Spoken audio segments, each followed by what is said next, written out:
All right, I should explain a little bit more about what we're doing at Carroll Woods. Ken has about a 5 year head start on the rest of us, but we have a group called the Friendship Network, and it was started by another resident and myself when we were talking one day, and we discovered we had a similar concern about the number of isolated residents here, people who just do not have any meaningful participation. So we tried to decide what to do there, and as things have evolved, this is sort of in two parts. For the lonely residents, we can really hope to get their neighbors and other people to encourage them to come out more. That's the best way to do it on the um, personal side. And so our turf is kind of out in we can do things out in the common areas and hope that neighbors invite them to their little happy hour, or maybe invite them to lunch or something like that. And we know that some people have very serious problems getting around. They might like to, but they have mobility problems or vision problems or hearing problems. And so that really takes, or they may have emotional problems like they're grieving the loss of their spouse, or they're a caregiver for someone with dementia. And so they have very serious issues that only really a social worker can take care of. And so as we divide things up, we work with the social workers here to refer people to them, and they can get them the expert kind of help that they need. So that's the first part, the isolated people. And then the second part is just more activities for everyone. The more we encourage, the more we do it. And we just finished our second big activity, which we call a mix and meet dinner, where 30 some people just kind of basically put your name in a hat, and then you get assigned to a table at random. And so you may meet somebody new that you pass at the mailbox every day, but you've never really talked to them. And you find out, what? We were both at Purdue at the same time? And so we have a lot in common. And we also encourage a lot of activities that I call affinity groups, people that have one thing in common more than just being a resident here. And that can be Peace Corps volunteers or librarians, or we have one dinner for the Lindas, all the women named Linda. The Nancys also have a dinner. I'm about to start one called Army Brats because my father was in the Air Force. So that's another very powerful tool to use. So I just want to wrap up here by saying this started with a very serious concern. And at least the way Ken and I got started in our groups is it's not about having more activities. It's not really about getting more people to play croquet. And it's the real focus is on the isolated residents, and there are numerous studies which Ken also knows about that do two things. First, they document the serious physical and mental health consequences of isolating, and the most commonly repeated factoid on this. This has been studied. There's a lot of studies about this, but the most commonly repeated factoid is, statistically speaking, loneliness has the same effect on your health as smoking 15 cigarettes a day. So that's just easy to remember. So that's why we have a concern for this. Conversely, there's lots of studies that talk about the benefits of socializing. We all like to see our friends. It makes you feel good, and there you can document the physiological effects, and all of a sudden you may find more activities, like you and your friend can go to lunch.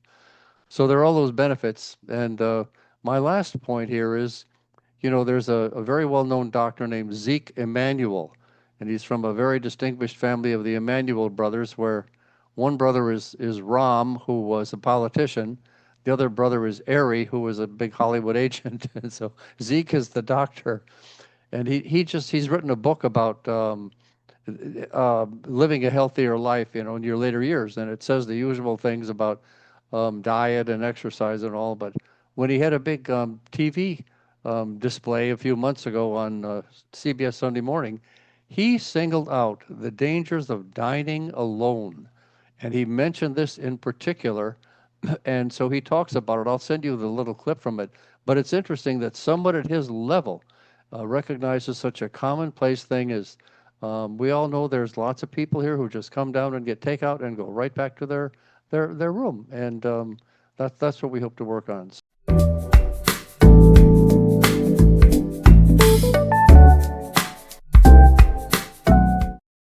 We started also with getting people to dine, and we've first got 5 or 6 people who said yes, they'll host a table of 6, and um, we then kind of parceled out 30, 40 people that we thought would want to go or haven't been invited. And as you'd expect, the hosts would invite the folks in a variety of ways. Usually, a personal invitation was the best way. Um, and they get a lot of no's or, oh, I have something going on that day.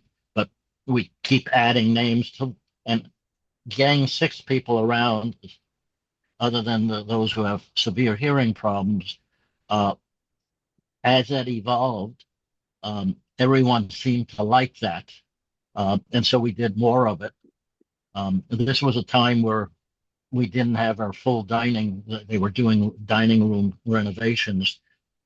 So there are a lot of folks who couldn't make their own reservations. And so being invited uh, was a big deal.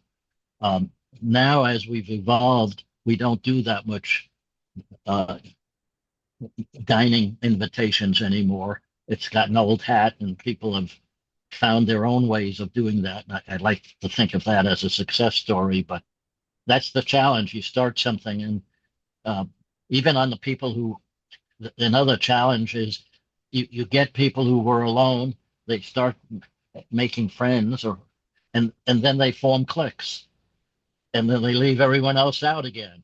So you succeeded, but you failed because they're not open to other people. Um, um, so it's an ongoing process, and you just have to keep trying different things, trying to attract different folks. Uh,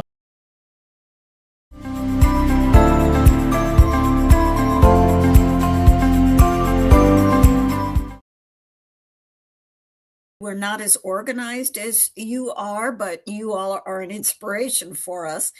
Um, we have just started a group called the Silver Solos, um, which is not necessarily reaching out to those who don't come out of their apartments. We hope it will spread to that, but it is an attempt to include the solos in not only dining but other kinds of activities.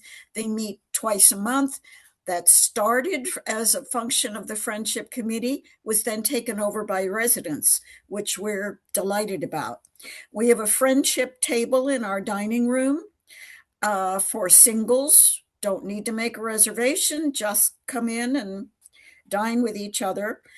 We have started what we call Circle of Friends for those who move in here for the first year. You will be invited to this group to meet with other new residents to hopefully form a bond with them and a few of the older residents. I use older carefully. Our sundry shop, which is new to us, we just opened a sundry shop. The mandate for the sundry shop was that it be not for profit, and then it exists to serve the needs of those with mobility issues who cannot perhaps get out to the stores like the rest of us. We are now in the Sundry Shop Committee trying to work out the logistics of a delivery system for those who do not leave their apartments and would like something from the store. How could we deliver it to them? And I think one of the biggest steps Searstone is taking is they are in the process of hiring a social worker who will serve the needs of those in independent living. And we asked that part of the job description be that they specifically reach out to those who are isolated, number one, and number two, educate the rest of us on the best way for us to reach out, and how to identify needs. So those are the scattered attempts. We hope to bring that under an umbrella and be a little bit more focused and organized. I do have a question, if this is the proper time to ask it. Sure. Um, we are becoming particularly focused on those who are not technologically savvy. So much of our life here depends on the portal. Everything is go to the portal, look on the portal, sign up on the portal. There are many people who cannot or will not. And I think a lot of those are the people who may be isolating in their apartments. Um, does anybody have a way to? I think the newsletter is a fabulous way to reach out to people, to put something in their cubby that they can read. Is there, do you all have any other thoughts on that? Well, What is we have a newsletter that comes out every other week. We have a what's called a PNV, Porter's Neck Village preview, which comes out once a month, and that lists all the activities for the month. Mhm. We have the portal, and I'm with you, Mary Lynn.